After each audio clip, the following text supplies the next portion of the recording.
يا ليت أميلي إلى وطني عود لتلثمني. حييت سفحك عن بعد فحييني يا دجلة الخير يا أم البساتين. يا ليلة من ليل البنفسج يا عذر يا مامس بمامس وحد. قل للدائرات قفي شاخ الزمان جميعا والعراق صبي. يا تل الورد تل آخر الصباح حتى تطفى نشوف الروح. شنا صغار نقعد وقت الغروب بباب الدار ننطر جيت أبونا. شكواك للناس يا ابن الناس منقصة بالغربة ويجيني الصوت وين انت اشتهيت الموت؟ بنص بغداد أريد الموت. المهم عافيتي والباقي يتعوضون، وبعد علمو مهم ما سوى هم. نسيت احنا بوقت لا تسوي زين تعيش، الظاهر تنوكل من تستحي شوي. أعيش روحي مو حتى أرضى هذا وذاك، الطيبة الزايدة قلل الشخصية، مثل وجه القمر ما بي شي مكروه، بس المشكلة الما صفوا النية. الله. نلعب كنا سد عيوني وانت تغيب، وعد من الصفر للسالب المية، عمدا كنت أخرب ختلتك وتعود كنت أشتاق لك حتى بهالشوي. الله الله. كون بطيف أشوفك مرة يمي واشكيلك عطشت وتشفي يمي، وحقك من دفنتك بيدي يمي، كبر هالدنيا ضاقت حيل بيدي. الله عليك الله عليك. إذا مشاهدين نروح فاصل وراجعيكم. قل للدائرات قفي شاخ الزمان جميعا والعراق صبي.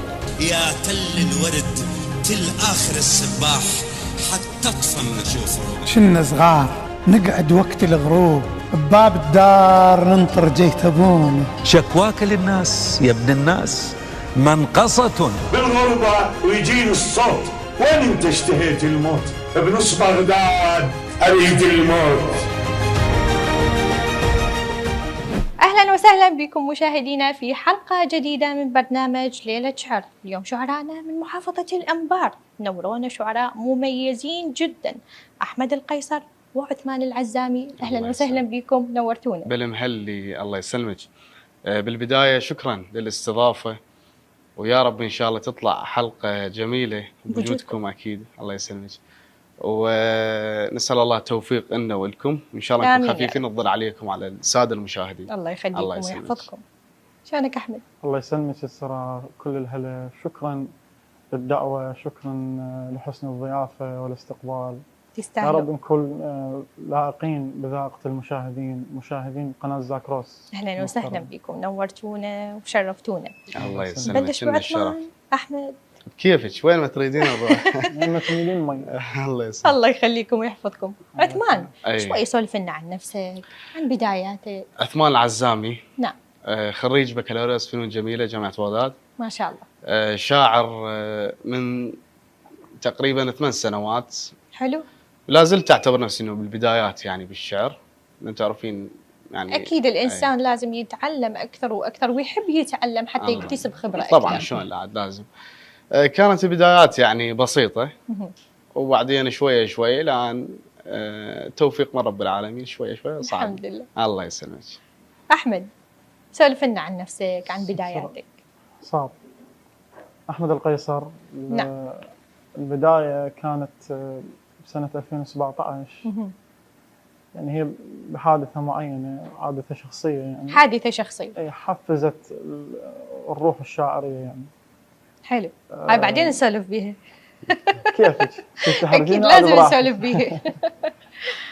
خريج إدارة اقتصاد. ما شاء الله عليك.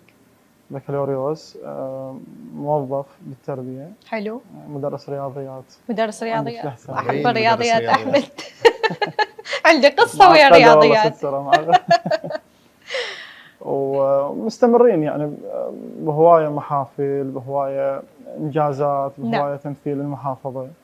حلو. إن شاء الله نكون يعني إحنا ما نقول شعراء وإنما نقول نكتب الشعر، لأن الشاعر اللي يقرر الجمهور انه انت شاعر. اكيد، بس انتم تستاهلون ننظر. كل شيء حلو، اكيد يسلمك. تستاهلون كلمه شاعر، لانه انتم تبذلون جهد وتتعلمون اكثر، فتستاهلون هذه الكلمه. الله يسلمك. شاعر هو هذا اللي أحمد، ننتظره. الشاعر عثمان. الله أكيد. يسلمك. الله عثمان يحفظك. سمعنا قصيده، نبلش برنامجنا الجميل بقصيده. تقول ما عوفك اي يا لو مو هلك ما يقبلون، حلو. يا لو اهله هلك والكون هم كله، اي انا العاشقك لو موت ما انطيك، المخبل حاشته من الدنيا هم اغلى، الله الله. كل عقلك اعوفك واحب غيرك ناس، رب المستحيل وما تصح الا اشوف الصبح مغرب اي والشمس تندار، وعلى الميت الريح الريته يرجع، الله الله. وسهل يصير انفذ معجزه ومعقول، وسهله سهله يصير انفذ معجزه ومعقول، بس فرقتك عندي تصير مو سهله. الله عليك، الله عليك، صح لسانك. الله يحفظك. اي احمد شو راح تسمعني؟ احنا بالبدايه تكون دائما البدايات تكون من حصه الوطن. طبعا. يعني هذه هي الارض اللي يعني سقطت عليها دماء اغلى من يعني من جلساتنا هذه، وهي اللي كانت بسبب هذه الجلسات. نعم. فتقول سمعوني يا الناس قصه احكيها، اي عن حلوه هلها على الحكي معلميها، الله عليك. عن حلوه هلها وشايليها من القاع، يخافون من شي لا يمس رجليها، الله الله. راح اوصف لكم منها بس شيء صغير، الشرف والاخلاق والحب بيه، الله عليك. ولو تصفن بداخلها تلقى ديوان شي على الاصول وعلى الغنم ربيه. صح لسانك. يا حلوه حبك وانا بدي مشاريك، هاي انا لاهلي والله ما حاكيك، الله الله. يما انا غار عليها من عين الناس، يما بعبايه من الحسد غطيها، الله عليك. يما كبرت والحلا بيها تزيد، مو 700 عين على القعديه، الله الله. بيض انتبه على الراس مثل الرجلين، حلو. ما تفرق من تشوف ما مجزئيه، ريحة العنبر تشتم وريحة هيل، الله. فدوى الأهلها بكل حلم عطريها، الله عليك. اي حتى وي صحبتها تتمنى الخير، اي حتى وي صحبتها تتمنى الخير، بس ليش على المامش هم معاديه، لو بس تجيها حكايه ما ارضى بهاي، قبل الشكا رأسا احس شديد، لو بس تجيها حكايه، لو بس تجيها حكايه ما ارضى بهاي، الله. قبل الشكا رأسا احس شديد، الله الله. يا ابويا حصتي وما اهدها بارواح، حلو. لو هم تصل للموت ما انطيه، الله عليك. لو ترهم اتزوجها ها بس هي القاع، اي كلش عزيزه علينا من جازيها، الله الله. لو ترهم اتزوجها بس هي القاع، كلش عزيزه علينا من جازيها، حلو. بس هاي لزمه شارع ووعد احرار، ديره هل الانبار ما جاب. الله وكفو. سن صح لسانك. الله عشد. الله عليك. طبعا احنا في بداية يعني كل شاعر يحب يسمع شاعر معين او عنده شاعره المفضل، يحب يسمع قصائده، يحب طريقة إلقائه بالشعر. عثمان منو شاعرك المميز؟ والله هي يعني عدة ذائقة. نعم.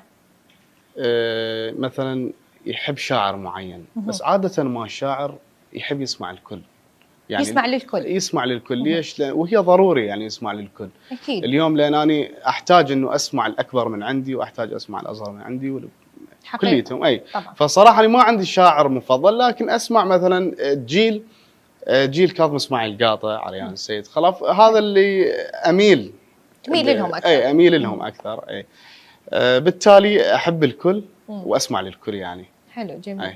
الله يسلمك. حتى شعراء جدد ممكن انه يعني اكيد طبعا جديد. لانه الشعراء الجدد ايضا لهم بعض القصائد الجميله حتى جدا. لا تنخذ علي انا هم شاعر لا جديد. اكيد طبعا، لكن عندهم قصائد جميله جدا وكلمات طبعاً. جميله. لكن القصيده اللي بقت ببالك ببال عثمان او مقطوعه صغيره. حامد الشمري يقول كنت اتصورك دمعة الطفل مفطوم توقع من تشوف جدام امه تخط. لا.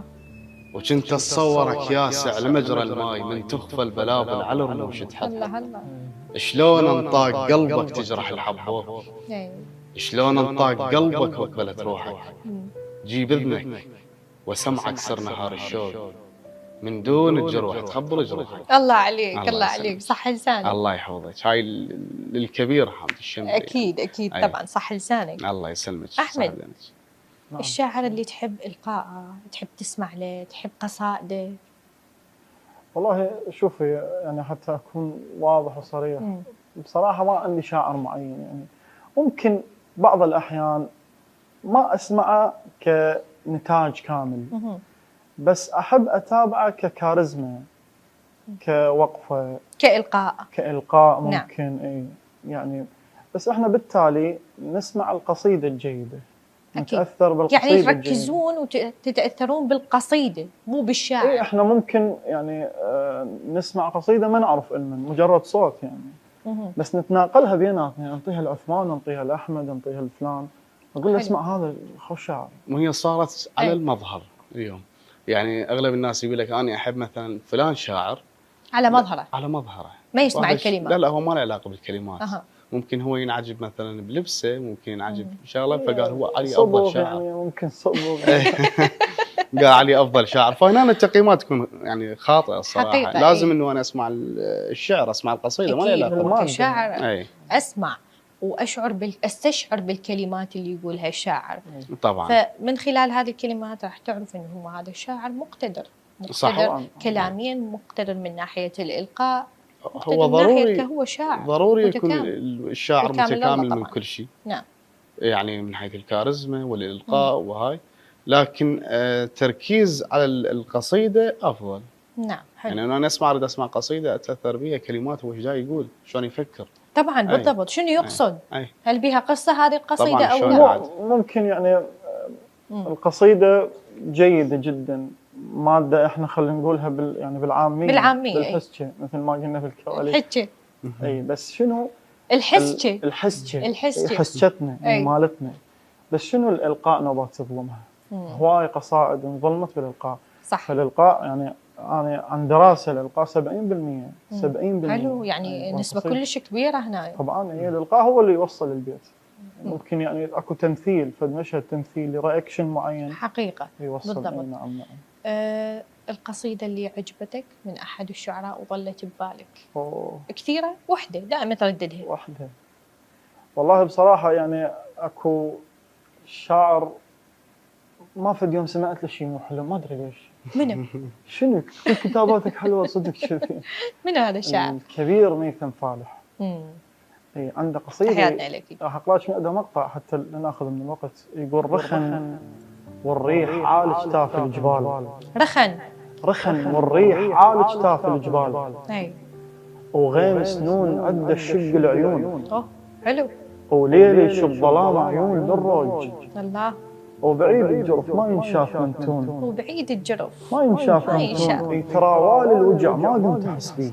اي والله يتراوال الوجع ما قمت احس بيه. السفينه من خشب تتوجع شلون؟ الله عليك. بشرايين الخشب من عاين زين شفت الموت ويا الخوف يمشون. الله الماء حطيتهن حطا على الباب. اي والله. ما ادري منين اجن وصلا بلا ريش. اي. وسفينه تقول طيره بغير جنحان تركض على الجرف شرايده تعيش. الله عليك. هنا داهيه وانا بنص هذا كله تمرني ذكراك. وانا بنص هذا كله تمرني ذكراك. واحس العاصفه يسكت زعلها. الله الله. وانسى حبال بيدي وانسى الاشواق وربك منتفز ولا انا حل. الله عليك الله عليك. تحياتنا الكبير ما يفهم. صح لسانك. اكيد طبعا تحياتنا. عرفني عنكم اصدقاء من قبل 5 سنين؟ احنا نفس المحافظة؟ نفس المحافظة بس مو نفس المنطقة. اي احنا جمعنا الشعر، زين. واغلب الشعراء اليوم يجمعهم الوسط الشعري. حقيقة نعم، خاصة المنتديات الشعرية والمهرجانات اللي تصير. فحلوة هذه اللمة اللي تكون، اللي تجمع بين اثنين يكونون أصدقاء. اللي يجمعهم الشعر صداقتهم تصير هيك ترفع حساسة. كل جدا شاعر وشاعر حساسين جدا. كذا بس على كيفك لا تزعل. ما حكينا شيء. يعني طبعا من خلال البرنامج نعم أقدم اعتذاري للأستاذ أحمد. لا اكو شغله صار بينه وبين خلاف قديم. خلاف قديم قبل لا تكونون اصدقاء؟ لا بعد ما كنا اصدقاء. بعد ما كنتوا اصدقاء نعم. ودارت الايام وهاي احنا ما تشاوفنا ونسينا. زين نرجع هذا الموقف صار بمهرجان هيك شغله صير. شنو قول لي؟ ما اتذكر حرام. لا والله تتذكر من خلال المحادثه انه بيني وبينك ان شاء الله. زين شنو كان الخلاف، على قصيده على شنو؟ لا على مود شخص. السرة اذا يسمح لي استاذ عثمان. تفضل. انا بي طبع يعني ما احب اجامل نهائيا، ما يعني لا بالحياه ولا بالشعر ولا بالوظيفه ابد ما اجامل، لان المجامله دائما تضر صاحبها بصراحه. زين. يعني تناقشنا بفد موضوع كان عندهم مهرجان هم، فتناقشنا بفد موضوع يعني. نعم. فأنا حكيت بس حكيت يعني باندفاعية، باسلوب حاد يعني. يعني باعتبار انا شاعر من شعراء المحافظة واكو مهرجان قطري صاير داخل المحافظة، فأنا يعنيني هذا، لأن هذا زين. احنا كلنا مرجعنا لوجه الأنبار صح؟ وإن شاء الله البقية ما به قصور، بس احنا نتاجنا كله لمن للأنبار صح لو لا؟ صح. فأني من هذا الاندفاع طبعا مو بس هو يعني اي شيء بيه خلل لازم اعلق عليه. ما اعرف يعني انا تربيتي هيك، ومن طبيت للشعر اخذت هذا يعني هذا النموذج اخذته وياي. منو صالح منو بدا بالمصالحه اول شيء؟ احنا ما عندنا زعل، ما بيناتنا زعل. بس شنو ممكن فهمته غلط فيصير عادي طبيعي يعني سوء تفاهم. بس احنا الصداقه يعني جمعتنا وجمعنا مهرجان ومسافر وياه وطالعين احنا لين نوصل. وين اوديك للمشتري؟ كتبت له شيء من زعلته؟ احمد انت كتبت له شيء من زعلته؟ لا احنا ما بيناتنا شعر. انا ذميته من زعلني. ما بيناتنا شعر. ما بيناتنا. انا قلت له ما قالوا لي اخوي ايش بيك زعلان. ما قالوا لي اخوي ايش بيك زعلان، وانا مبللني دمع لحد الاردان. حلو. انا روج وجرف باب الخويا قد جيت ولا اسمع هيك كلام. الله الله. وانا سابوح بس بيا الوقت عال. من لما غرقت ترسون خذلان.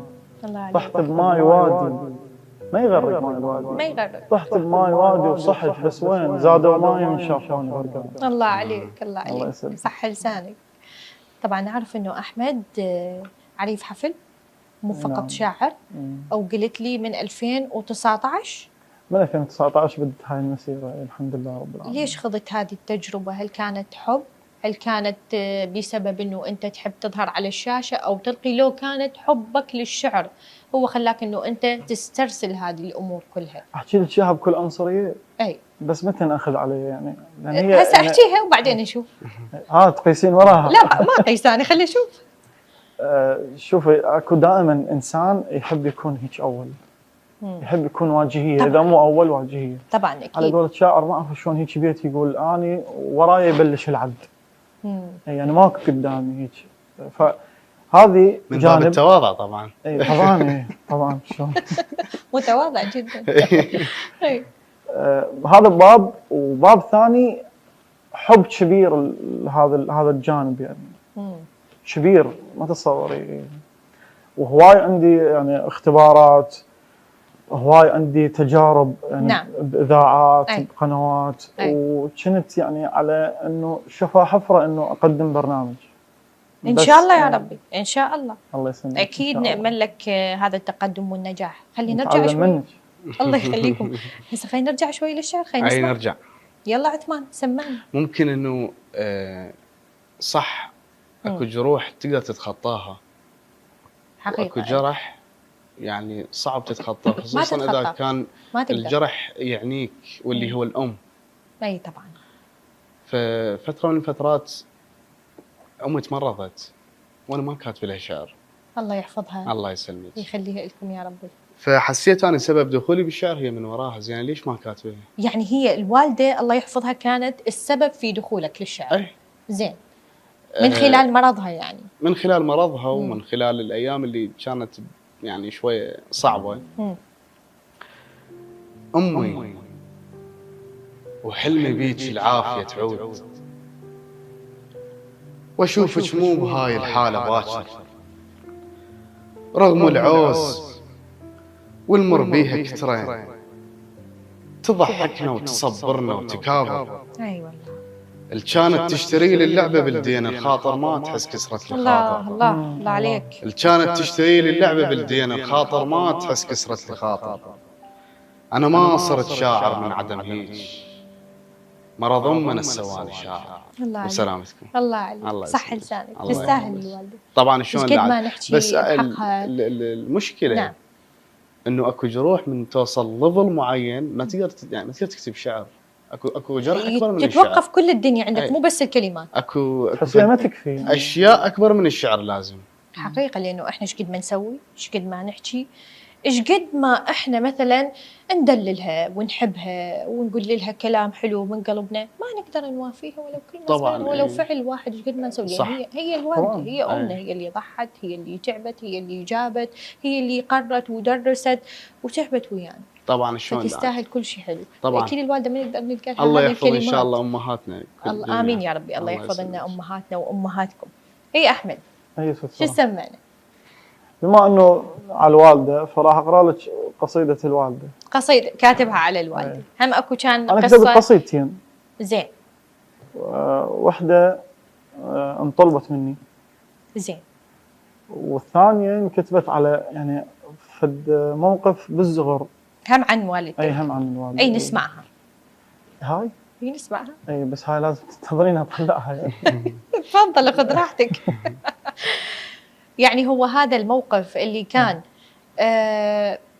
شنو السبب؟ هل كان موقف مؤلم؟ موقف حلو؟ خلاك انه تكتب هذه القصيده؟ والله بالنسبه لي موقف مؤلم. مؤلم. خليني احكي لك اياه. احكي لي. يعني هو مضحك بس بعدين حسيته يعني حيل هوايه على امي. شنو سوى؟ الغرف القديمه غرف يعني ابائنا اي يكون اكو من ضمن الافصال اكو زاويه يخلون بها الملابس. فالزاويه كانت يعني محطوط عليها يسموه تول. التول اي اللي تغطي مو صحيح؟ الملابس. صح. ترى اعرف. ما شاء الله عليك عندك معلومات حلوه. فكان اكو ملابس انا ايش سويت؟ كنت صغير يعني فانا ختلت وراها. ورا الملابس. هي الختله حلوه ترى هناك من كنا صغار نلعب ونلعب ختيلان كلش اتونس كنت. بس ذيك الحادثه خلتني ما اختل بعد ما اختل بالحياه مو بس بالزاويه. تنساها هاي اللعبه. اي والله. فاجت الوالده انا ردت يعني من باب لطف انه اشاقه وياها. زين. اي ففتحت التول رادت تطلع في الملابس فانا راسا مديت ايدي. لي حد الان صار لها انا عمري 28 يمكن هذا الموقف عمري 10. مديت ايدك بدون ما تطلع وجهك؟ اي مديت ايدي. زين والله هي هاي لي حد الان والله لي حد الان اتذكر جفلته.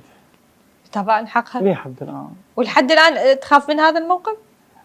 يعني هي ما خافت. هي تعرفين انت الوالده من تعبر الموضوع هذا بس بوقتها رهبه تصير. اي طبعا رهبه. يعني طيب ايش قلت لروحك من سويت هذه الحركه؟ اقول لك ايش قلت لروحي. راحت مشت الايام صرت شاعر. اجى ببالي هذا الموقف. اي فتصورت امي بوقتها زعلت. انا تصورت زعلت لان هي الام حتى لو تزعل ما تبين. طبعا. صح لو لا؟ حقيقه. فقلت لا الموضوع ما يمشي هيك الا قصيده. فقلت لها زعلت. اي زعلت واحس الدنيا ضاقت وياي. زعلت واحس الدنيا ضاقت وياي حيث على زغرة حسن اكبر منها. الله. احرق قلبها وهم اشوفنها بخور. الله الله. احرق قلبها وهم اشوفنها بخور. من تحترق ازكى العطور تشم. الله الله. من قد فقرها امي من قد فقرها النوم ما تقرب عدو. لا تحلم بواحد وابويا يذمها. الله عليك. ومن قد فقرها تخاف تمشي بالصيف، اي ترجف تحس خيالها اللاحقها. الله الله. ومن قد حياها بيوم طلعت على الباب إلا بعباية وبوش دخلت عنها. الله عليك. من قد حياها بيوم طلعت على الباب اي إلا بعباية وبوش دخلت عنها. حلو. ها يمي كانها كتاب من الله نزول. الله عليك. الله الله.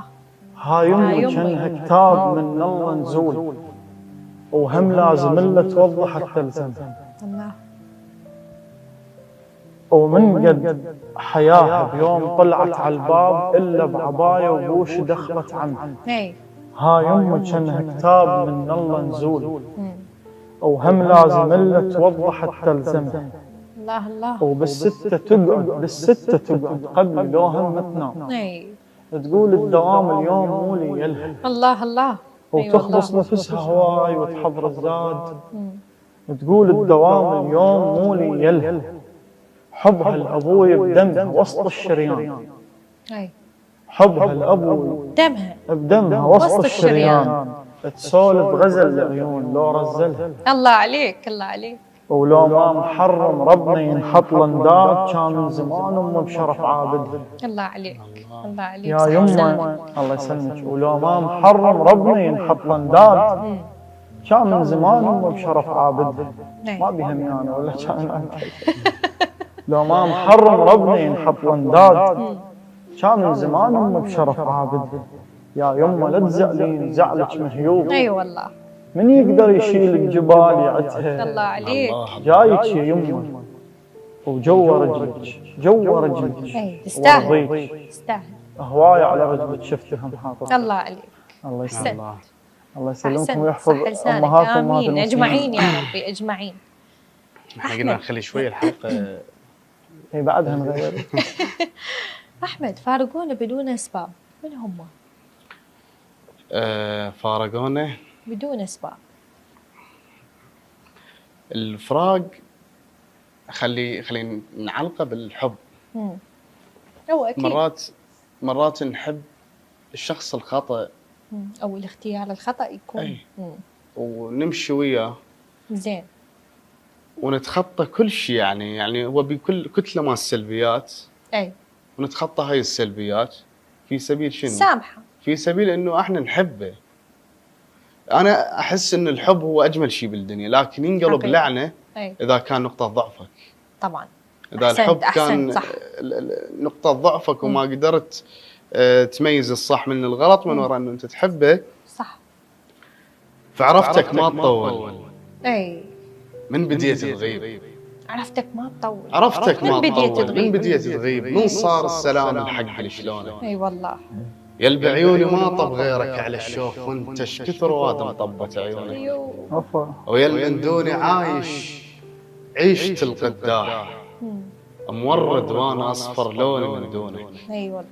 واشوفك عيني عينك بيا من تخون، واقول القلب لا تحبه ما يخونك. انا الهاضمني هسه وبعد غار عليك. الهاضمني هسه. انا الهاضمني هسه وبعد غار عليك، واغض عيونهم حتى لا يشوفونك. الله عليك. انا مرخصت روحي وياك حد الدوس، يا المرخصني باكر هم يرخصونك وتتقمز.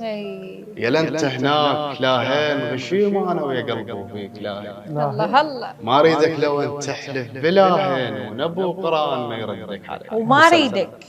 الله يسلمك. وما اريدك لو انت تحلف بلا هين ونبو قران ما يردك علي. انتهى الموضوع. صح لسانك. صح الله لسانك. يسلمك. كمل الموضوع، لكن نروح فاصل احنا وياكم إن شاء الله. والمشاهدين. نروح فاصل كذا جاي. قل للدائرات قفي، شاخ الزمان جميعا والعراق صبي. يا تل الورد تل آخر الصباح حتى تطفى من نشوف. شنا صغار نقعد وقت الغروب بباب الدار ننطر جيت ابونا. شكواك للناس يا ابن الناس منقصة بالغربة ويجيني الصوت، وين انت اشتهيت الموت؟ بنص بغداد اريد الموت. ورجعنا من بعد الفاصل، واهلا وسهلا بعثمان واحمد مره ثانيه. نورتونا واسعدتونا. الله يسلمك. يا احمد سمعني، فارقونا من هم؟ مشكلة الفراق، مشكلة بدون ما نخوض بالتجربة. بعدين نحكي بالقصة. أي ليش بعدين؟ يلا على راحتك احكيها. القصيدة هي اللي راح تشرح الموقف. لا هنا نوقف أنا وياك. هنا أنا لازم أسمع هذه القصة لأن هاي قصة واقعية تخصك أنت، فعلى أساسها كتبت هذه القصيدة. على لسان حال صديقي. صديقك لو أنت؟ لا والله أنا شك أنت. لا إذا على لسان حالي فأنا أقرأ غزل. شك. إذا على لسان حالي فأقرأ غزل. لا أنا أريد أعرف القصة اللي من خلالها تأثرت، اللي هي تخصك طبعا ما تخص شخص آخر. أي أنا سبب دخولي، أقطع كلامك بخير. نعم. سبب دخولي مو فراق. سبب دخولي هو القصيدة لي غزل. أها. إي والله. يلا نسمع. راح أقرأ لك يعني قصيدة الفراق وبعدها قصيدة الفراق. نعم. تقول بعد وأوشل كل تسبيح. بعد أي وأوشل كل تسبيح. بعد وتغيب بليل قمرين. أي والله. أنا المخنوق لك. رد لي يا ريت تعيش. ترى تخضر القاع بجية المي. الله عليك. من قد ما أون صاير أونس الناي. أي. مو ذاك اللي كان انفاسه ورديه. الله الله. روح البيت واهل رحلوا عنه بيوم. يظل يشتاق باب الدقه والبيت. الله الله. يا بعد الشوف وينك؟ رايدك لو نار. اي لو نار. الغرق عند المهم يكمشها لو حي. الله الله. نلعب كنا اي. اسد عيوني وانت تغيب. وعد من الصفر للسالب المي. الله عليك. عمدا كنت اخرب ختلتك وتعود، كنت اشتاق لك حتى بهالشوي. الله الله. ايش يحمل فرقتك؟ يوم بدمع اقضي. ايش يحمل فرقتك؟ يوم بدمع اقضي. اي. بعد ما قمت فرزن صبح عصريه. الله عليك. اشمشم بالملابس بلش لمسه ايد منك. اشمشم بالملابس. بلش لمسه ايد منك. يرضحت من حضن اليلي وعضعض بالاصابع من رحت اليوم. شل بيهن وايدك موش بيدي. الله عليك. الله. شل بيهن وايدك موش بيدي. وصلت بعض هذا. زين. تذكرت احلام ورديه. حلقتك وسكتت. شيء انت مو. الله عليك. وصلت بعض هذا وذكرت احلام. حلقتك وسكتت. شيء انت مو. واخذني الواهس وعضيت حتى تشوف. يا بخت العاشق الما بيحن. الله عليك. الله عليك. يا بخت العاشق الما بيحن. صح لسان. الله يسلمك. بس هو ضروري ترى العاشق يكون له حنيه. الحب يعني هو الحب حلو جميل لما يكون لكن زياده عن اللزوم مو بالقلب. بالقلب مؤذي. الحب بالعقل ما راح يسمى حب طبعا. الحب اللي بالقلب فعلا هو يسمى عشق وحب بنفس الوقت. اكو دكتور استاذ عثمان يسولف، اكو دكتور سعودي عنده يعني لقاءات وعنده انجازات. فشي يقول من ضمن مراحل الحب عند الانسان، يقول خطر جدا على الانسان انه يوصل مرحله العشق، الادمان. لما ما موجود اتصل بي واخاف اذا غاب عني فد ساعه او ساعتين. هذا مؤذي حقيقه. فهذا بالقلب. اما يكون بالعقل احبه بتخطيط. بس انا حابك بس على كيف. ما ترهم يا اخي. احنا بالحالتين هو تعبير مجازي. اي. انه احنا نحب القلب. هو شنو القلب؟ ما له علاقه بالموضوع. بس التعبير المجازي يقول انه يعني بين القلب والعقل لازم تساوي شويه. تمشي الامور. بس اذا تحب بس بعقلك. اخي مناوبات يمون عليك ويبهذلك. لا طيب يعني. عثمان احكي لنا عن الحب. عن الحب اللي يخصك. اللي يخصني؟ اي. او احكي لنا عن قصه واجهتك وألمتك جدا. لا خلي ما نروح للألم. نروح من باب الطرفة. او ما هي يمكن اسميها طرفه، خليني اسميها طرفه يعني. كنت صغير زين، فشايف هذا الحب مال حب الطفوله، حب الطفوله اللي هو يكون على نيتك، يعني انت ما ببالك فشي تحبه وخلاص. مشاعر بيضة بحيث اول 3 ثواني احبك. لا بس هذا كنت احب واحده فهي اكبر من عندي، مش اكبر من عندي ب10 سنوات. بس انا كنت احبها على ايش يعني يعني حب الطفوله يكون شفاف. راحت وصلت مرحله دقت الباب طلع لي ابوها تريد بنتك. ايه وانا كنت صغير عباله يلعبون تبكي عباله لعبه. اي فبعد فتره طويله يعني سنوات كتبت لها تقول فزيت وتذكرت ايامك وحنيت بنفس الحنين البقل كان على شوقك حار. حلو. انساك قل لي شو وقت فارقتك ايش كم سنه وهسه وبعد ما اذكرك وابنك بطولك صار. الله الله. يل تختلف على البشر عاشرت بعدك صدق بس بيا لا تشلبوا لا تشلبت بيهم. هيك خذلك بشر خبلت من العشق ينسهل اسمهم شنو باسمك يسمي. الله عليك الله عليك. هاي بعد كم سنه كتبت هذه القصيده؟ 12 سنه تقريبا. بعد 12 سنه وهي بعدها في بالك؟ يعني هذا الحب مثل فزة امي. لا هي اكو ذكريات تكون حلوه ما تمحي من الذاكره، تكون محفوره بالبال. اي يعني هي نحب احنا اصلا نستذكرها. اكو ذكريات ما نحب اصلا نستذكرها، لكن هذه الذكريات الحلوه لا احنا نحب نعيدها حتى تمتع نفسنا، حتى تكون عندنا طاقه حلوه. اي سالت انه الحب يعني حلو او مو حلو. المشكله وين؟ المشكله انه اغلب الناس اللي تحب جاي يروحون لفراق نهايه الطريق. والسبب انه اليوم ماكو قله تلقين الانسان يحب انسان يعني حب بصدق. اي فهنا المشكله يعني حتى اكو مرات يسمونه شلون ما نقول النزوه، بس احنا ما نحس بيها نزوه. صح. احنا نحس او هاي اي يعني احنا سراب وبالاخير تطلع هي نزوه. اي سراب مع الاسف. ومع الاسف طبعا. نرجع للشعر. والله ما يخالف اعصاب. ما يخالف. خلي نهدي الاعصاب نهدي الجو ونسمع مساجله شعريه بينكم. ليش لا؟ يلا احمد. شراها. اي هاي غير هدين الاعصاب. شراها هاي راسا بدايتها. شراها وقلبي ظل يصيح ونبيش عازف نايا باقى ويوم. الله. ونبيش كان مشلول بس بالشوق ونبش بهل ما رضوا يطوها. الله الله الله عليك. قارن يا محب فرقع لك الياي وغلاتك هالليالك لك الياي. طريق الليله خلصوا كاب كلياي وانت بلا سهر تقضي المسيح. الله الله. اتركه يروح وانا بهاي مرخوص. اتركه يروح وانا بهاي مرخوص. الهوى شامت وحب الامس مر. خوص جفاني وصرت يم الناس مرخوص. الرايح واللي يرد يضحك علي. الله عليك الله عليك. خفق قلبي وعلي ردا مآسي. ورجعت اتذكر وما كان ناسي. حلو. فجأة وجرح وانت وهم والنوح. اتكومت كلكم فوق راسي. فوق راسي. ما مرتاح منك كنت مخدوع. اي والله. مصدق بيك ومكذب احساسي.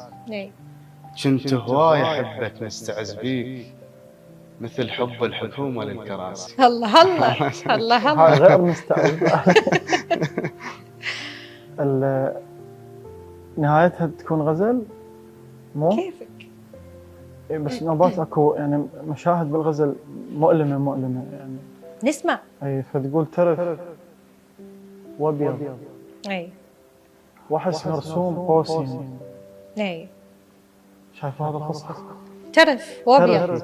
وابيض. وحس مرسوم قوسي. اي. وساعات الرمل غيران منها. حلو. الحرب العالمية الثالثة تصير من تقصر شوية برد. الله الله. الله. هي عثمان. اي تقول يهنيال تغنيلي. ويهنيال تسحريلي. اي. ويهنيال اللي يعيش بصفنة شليلي. حلو. وانا مولي الا قضيت العمر سهران كل يوم ويا طيف ايش تقضي تعليل. الله الله. شراضيكم شقل له وش اقدر احكي له، واذا احكي له شحكي وش اقدر احكي له. اي والله. يل تشكيلي منه وانت ما تدرين، انا المحتاج واحد منك تشكيلي. الله الله. تفيض يل تشكيلي منه وانت ما تدرين، انا المحتاج واحد منك تشكيلي. تفيض جروح روج بصفنة المهضوم، وكبير الروج يا حيل اللي يرد حيل. الله عليك. واول مرة احس بلوعة السكين من شفت الشعر من عندي تقريبا. الله عليك. الله عليك. صح لسانك. الله يسلمك. صح عليك. اي احمد كمل. عثمان هواي يلطم.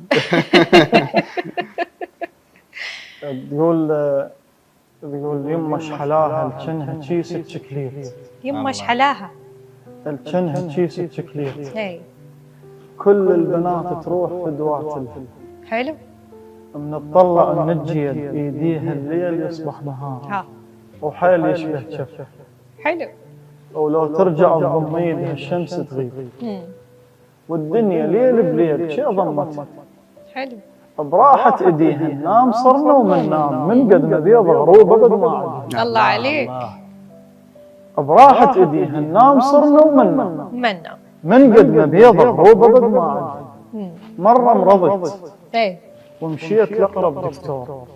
زين. دكتور قلت له دواءك وصلت حد، ما انطاني كل شيء وقال لي يل تعشق روح خل تحضنك تشفيك بس حضنك. اي والله. ورحت وقبل لا انحضن انا شفيت. بس سمعت. اي رحت وقبل لا انحضن انا شفيت. قمت على حيلي بشوفه من ضحكته. الله عليك. الله عليك. انا ويا اهلي بخدها هالحلوه نعيش. شلون نفتح محل بقلاوه بالمنخل. الله الله. وما احب الاسود والله من يوم وعيت بس عشقت هاللون ان شاء الله. الله عليك. الله عليك. الله. الغزل مالته كله على البيضة. الظاهر الحبيب البيض. ما ادري هاي. والله يعني هو البياض حلو. هو لون النقاع. لا تقول لي هذا الموضوع، قول لي الحبيب بيضة. هو اذا كان اسمر انت راح تحبه، واذا كان ابيض هو الحب ما يعرف. ما يعرف الوان. ممكن هو غير لون بس انت تتصور ابيض. ممكن. مو شرط. ممكن. اي هنا اريد اعرف من عثمان شلون تقدر تميز بين الصديق الحقيقي وبين الصديق المميز؟ وهل صادفك موقف خلاك انه انت تميز بين الصديق الحقيقي والصديق اللي يكون ممكن عنده مصلحه وياك او عنده مثلا غايه وياك؟ والله هي صديق مزيف. الحياه مواقف. نعم. وجد ما نعيش فيها راح نشوف المزيف والاصلي ونشوف لكن الدنيا ثبتت انه ما يصير تخلي انسان من اولوياتك اذا كان صديق او شيء. يعني هو لازم يكون بالمقدمه. لا تروح زايد حيل وياه وتحبه وتنتهي وبالاخير راح يخذلك وتتفاجئ تنصدم من عنده. تفقد الطاقه كلها. اي.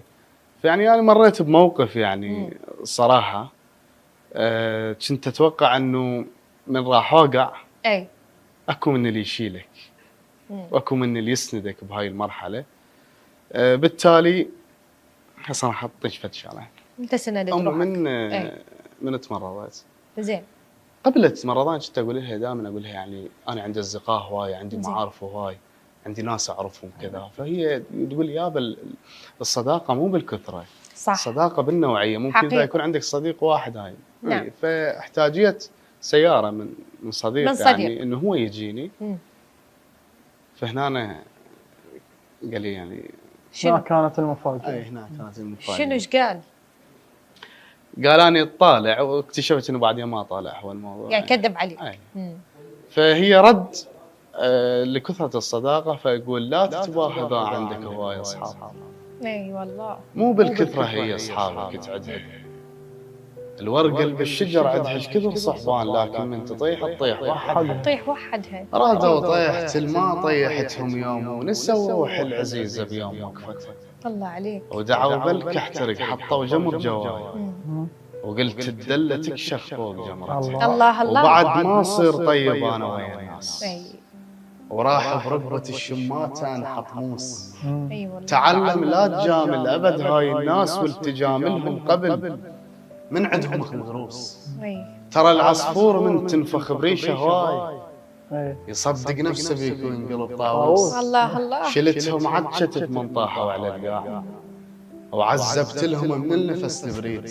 اي والله. الحكي عنه بقفاي وعلي صاير سيف اولهم دخيل مطبب البيت. الله الله. ومن ساكت عليهم موش ناقص شر. لا ومن ساكت عليهم موش ناقص شر. بس سكتتني هواي تربيتي. الله عليك. الله يسلمك. صح لسانك والنعم منك والنعم من اخلاقك. نعمة حالك الله يسلمك.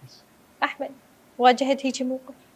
ميزت بين الصديق الحقيقي والصديق الاصدقاء مؤذين بصراحه يعني، وخصوصا يعني كثرة الأصدقاء، عدم انتقائنا للأصدقاء بطريقة صحيحة. بالضبط. هنا يوقعنا المشاكل كثيرة. هو لهذا السبب يعني أنا من فترة تقريبا 3 سنين 3 أو 4 بالضبط ما أعرف يعني، ممكن بيناتهم أشهر.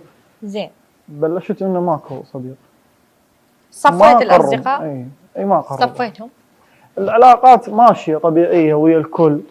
أضحك ممكن أشاق، بس كقريب ونطلع ونروح وسوا زين. ماكو، ما عندي. لأن يعني صادفك موقف فأخذت قرار من وراء هذا الموقف؟ شنو هذا الموقف؟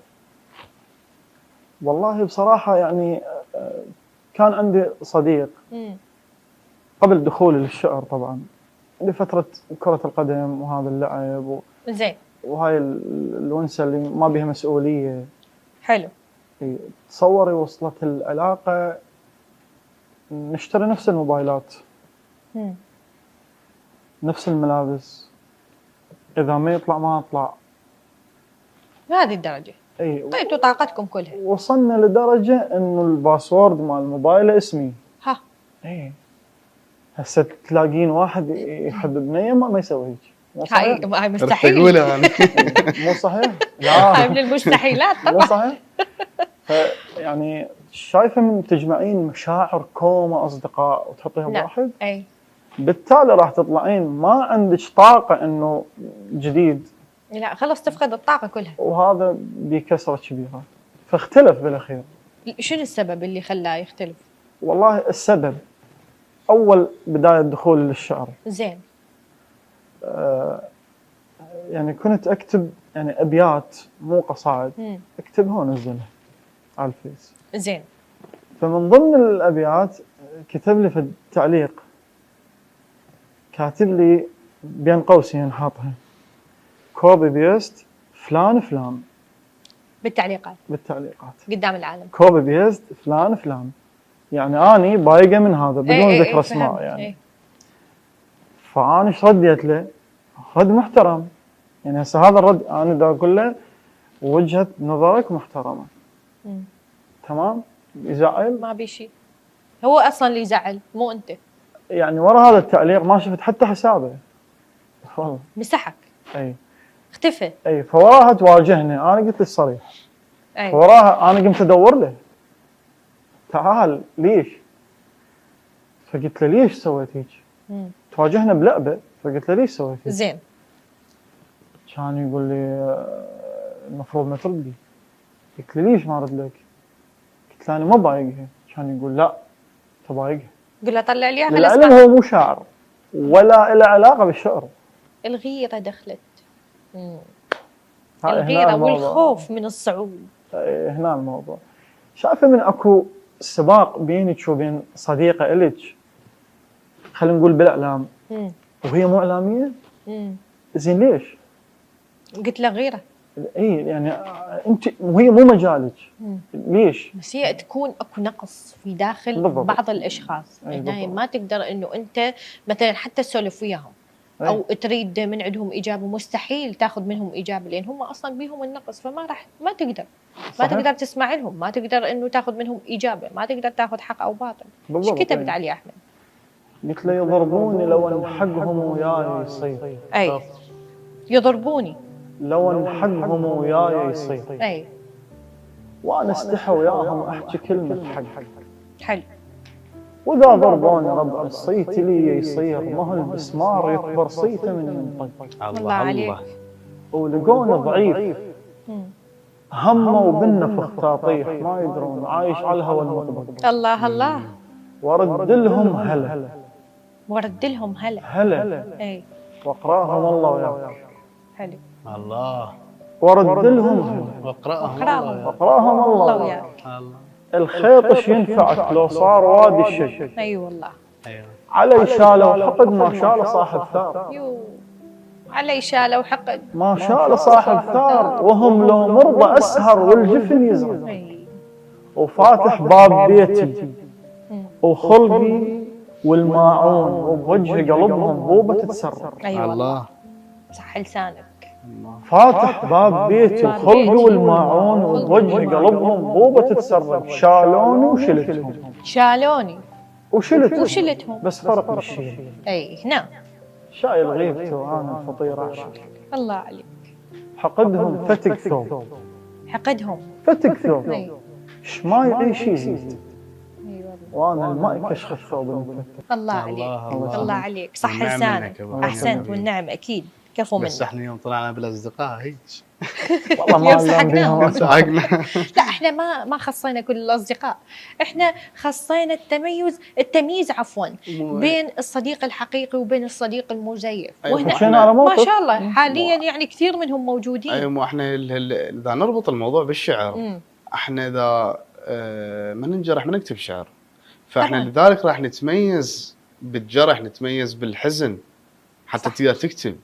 فانت الحالات الحلوه ممكن ما تذكرها لانه تعبر، او مثلا ما تذكرها بالشعر اكيد، بس من تمر بشيء يعني مواقف كثيره، موقف مؤلم تلجأ للشعر يعني حقيقه. وهنا شوف عثمان، القوي ما صار قوي من لا شيء او احتباطا. اذا ما تأذى وما انجرح وما انطحن ما صار هو عوائق وهواي انكسارات. يلا بالتالي قدر يوقف على حيله ويصير بهذه القوه. رحله جهاد، رحله متاعب حتى تتغلبين عليها، حتى توقفين. صح ولا لا؟ التوفيق ان شاء الله للجميع بدون علائم جايزنا، بدون مكرهانه. بدون شنو؟ مكرهانه، ما نكرهها. مكرهانه يعني ما نكرهها. حلوه هاي كلمه حلوه. مسامحين الكل. حس شهاده. حس اي عثمان، حابه اسمع منك شيء. اي حاضر. انا تسلم. تقول حلم اشوفك مره واحده يستاهل؟ اي ليش ما يستاهل؟ حلو. حلم اشوفك مره واحده اي وحتى لو بس طيف اجيك، خطوه خطوه اللي ما يعرفك واللي يعرفك امشي واسالهم عليك. الله عليك. جرب وعيش بمكاني وشوف ذل اللي انا شفته.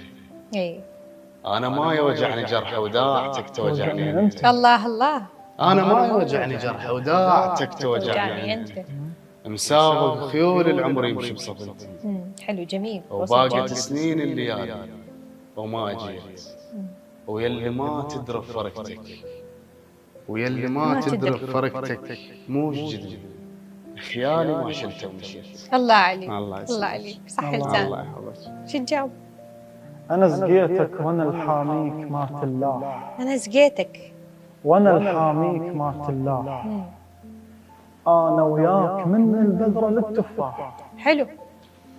وانا بحر وبرد قاعد وارتب بيك. اي واذا عصفور حتى يطير ترصص يا هلا هلا. وافرح كل ما تكبر. تعب احس ما ضاع. مو فلاح بس شايل قلب فلاح. الله عليك. بس من تفحت كنت انا بدموزي مو يمك، لكن حسيت عطرك فاح. حلو. شلون؟ لكن حسيت عطرك فاح من لزمتني رأشه بايدي والحد ما المحبس من صبعه وهو ضيق فاح. الله الله الله عليك. انا التعبان والغير ثمرته تروح. ايش قد يركض تقول ليش حصل المروح. ايوه الله الله. يا زينة السفر يا حلوة السفر، رضيت تمشي شلون وبين فشوشه قاعد ومرتاح. لا وقباله تبكي تقول لهم يفدوك، وعلى يمهم تقول لهم هو هم نزاح.